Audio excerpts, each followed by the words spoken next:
일본의 정우성이라고 불리는 배우 후쿠야마 마사하루.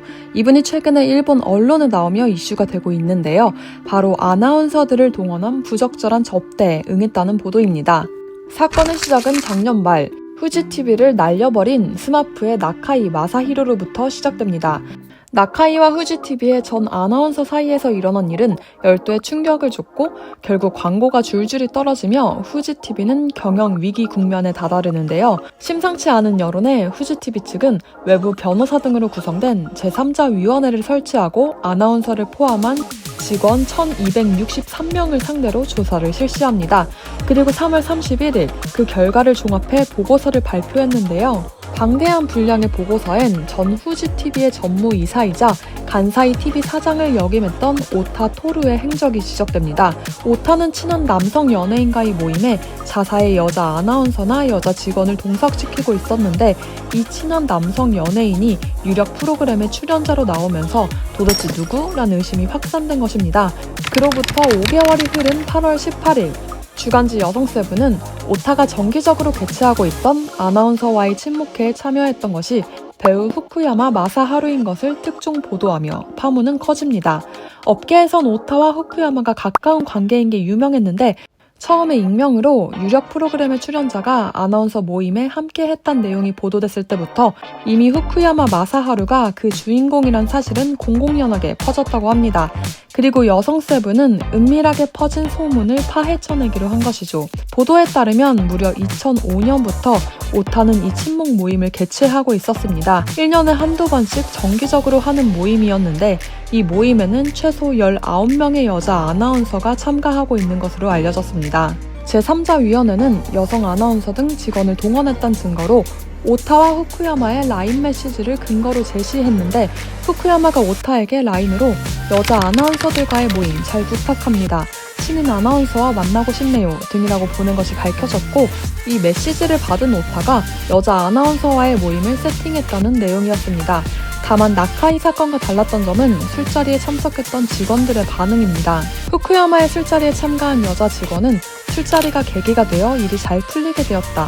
갑질적인 언동은 없었다 라고 말하는 사람이 있는가 하면 정반대로 오타토루와 후쿠야마 마사하루가 성적인 내용 등 음담패설을 하면서 성적인 이야기로 들떠 있었다는 보고도 다수 올라온 것입니다.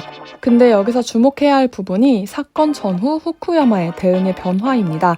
시간이 지나면서 진실이 드러나자 후쿠야마 측의 답변에 대한 성실성이 미묘하게 높아진 것인데 처음에 제3자위원회가 사실관계를 확인하기 위해 후쿠야마의 입장을 들어보려고 공청회를 요청했을 때는 바쁘기 때문에 할 수 없다고 대응했다고 합니다. 그 뒤 이 사건을 여성세븐이 보도하며 세상에 드러나자 후쿠야마와 소속사 아뮤즈는 성명을 발표해 상세하게 해명하는데요. 제3자위원회의 조사를 거절한 이유는 당시 지방 촬영 중이었기 때문에 대변은 어려웠고 대신 서면으로 회답하며 진지하게 임했다고 소명합니다. 또 지금까지 조사 대상인 것을 숨긴 이유는 비방 중상이 발생할까봐 일부러 직접 나서진 않았다고 말하는데요. 직접 여성세븐과 만나 70분 동안 진지하게 대면하는 자리를 가지며 소동의 배경, 복잡한 심경 등을 가감없이 밝힙니다. 5개월 전 제3자위원회가 공청회를 요청했을 때는 무슨 일을 했지? 라며 깜짝 놀랐다는 후쿠야마.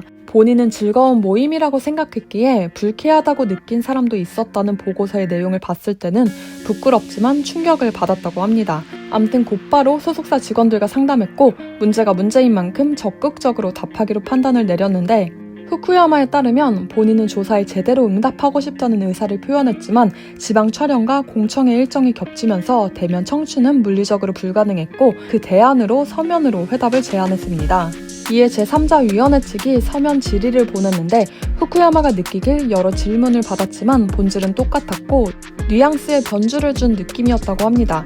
필요 이상의 정보를 얘기하면 의도와는 다르게 왜곡될 우려가 있다는 생각에 일절 없다고 대답했다고 합니다. 여성세븐은 이 모임의 실체에 대해서도 물었는데 후쿠야마가 기억하는 이 모임의 시작은 오타랑 업무 관련 얘기를 하는 식사 자리에서 비롯되었다고 합니다. 하지만 이후 오타가 먼저 누군가 데려가도 될까? 라고 제안을 했고 이에 응하면서 술자리가 커졌다고 하는데요. 그럼 신인 아나운서를 만나고 싶다라고 말한 라인 메시지는 뭐냐고 묻자 후쿠야마는 이 말을 했던 건 사실이라고 인정하면서도 억울한 부분을 해명합니다. 오타가 먼저 요즘 스케줄 뺄 수 있어요? 라며 자리를 만들었고 그 자리에 아나운서들도 부를 거라고 했다는데 이런 라인 대화의 흐름에서 후쿠야마가 또 여러분과 함께하고 싶네요 란 메시지를 보낸 게 증거로 나온 거라고 설명합니다. 자긴 특별히 아나운서 모임을 좋아하는 것도 싫어하는 것도 아니라면서 친목회 정도로 인지하고 있었다고 하는데 후쿠야마는 캐스팅권이나 인사권은 없다며 유명 연예인과 간부가 만든 모임의 무게감 자체를 부인합니다. 이 외에도 음담패설은 깊이 반성하고 있고 자기는 그저 분위기를 띄우고 싶었다고 해명했고 불쾌한 경험을 했다는 여성 직원에겐 이번 취재를 통해 사과를 꼭 하고 싶다며 마무리됐는데요. 후쿠야마 마사히로는 일본 남녀 모두에게 인기 있는 연예인으로 우리나라에선 배우로 유명하지만 원래는 가수를 지망하며 고향 나가사키에서 상경했습니다. 잘생긴 외모에 처음부터 탄탄대로였을 것 같지만 피자집 아르바이트를 전전하기도 했고 나름대로 무명 기간을 보내며 차근차근 커리어를 성장시켰는데요. 1993년 드라마 한지붕 아래에 출연함의 이름을 알린 뒤 2003년 마츠시마 나나코의 출산 복귀작 미녀 혹은 야수에서 호흡을 맞췄고 2005년 추리 영화 용의자 X의 헌신, 2007년 히가시노 게이고의 소설을 드라마로 한 갈릴레오, 2013년 영화 그렇게 아버지가 된다에 출연.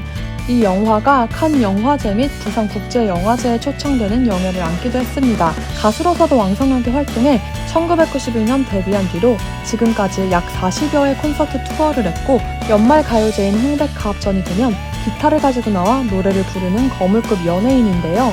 이번 사건, 우리나라에서는 사실 자극적으로 많이 보도되어 비난의 여론이 많은 것 같은데 일본에선 은근히 반응이 나뉩니다. 일본에는 시모네타란 말이 있어요. 우리나라 말론 음담패설 정도로 해석될 것 같은데 후쿠야마는 옛날부터 시모네타를 많이 하는 이미지가 일본 대중들에게 있습니다. 이 때문에 이번 보도에 위화감을 가지는 사람은 의외로 적은 편이라고 하는데요. 일단 옹호하는 입장에선 후쿠야마의 시모네타가 어느 정도 부적절했는지 불쾌하게 생각한 사람의 인원수도 불분명하기 때문에 이 건으로 그를 단죄해버리는 것은 과하다는 의견이 있습니다. 특히 음주를 동반한 모임에서는 다양한 발언이 이뤄지기 때문에 이런 일은 본래 당사자들끼리 해결해야 한다는 기사도 있었고요.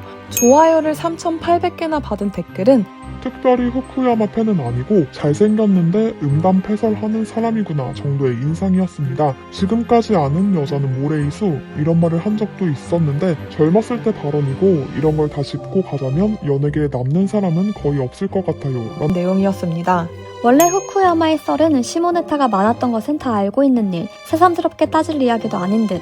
심지어 술자리에서 하는 얘기니까 이게 문제라면 세상의 임원, 부장급은 한 번에 퇴장당하는 게 아닐까와 같은 댓글도 많은 공감을 받았습니다. 물론 문제가 있다는 의견도 많은데요. 후쿠야마가 해명하면서 어디까지나 직장 회식에 초대받았다란 인식에 출석했다고 해명했는데 막상 까보면 본인이 오타에게 여자 아나운서 여러분과의 모임 잘 부탁드립니다. 신인 아나운서 보고 싶네요 등의 메시지를 보낸 증거가 있습니다. 그리고 이게 조사 보고서 167쪽에 나와 있기에 모임 세팅을 주도한 게 아니냐란 의견도 있었습니다.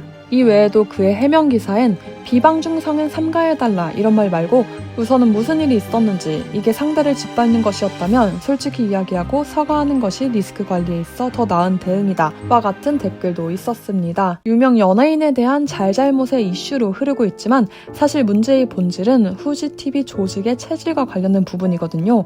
지금까지 간부나 경영진을 필두로 불필요한 술자리가 이어졌고 직원들은 불쾌함을 느꼈음에도 이를 바로 말하지 못했던 조직 분위기가 형성되었던 것이 문제인데 실제로 이번 보고서에서 반복적으로 지적된 문제는 성폭력에 관대한 분위기와 내부에서 이뤄진 부적절한 모임이 있었습니다. 조사 과정에서 원치 않는 신체 접촉을 당했다, 호텔에 초대받았다 등의 100건 이상의 성폭력 피해가 접수됐고 직원들은 상사에게 이를 보고해도 스스로 해결하라며 외면당하기 일쑤였다고 합니다. 일본에는 냄새나는 것에 뚜껑을 덮다란 말이 있습니다.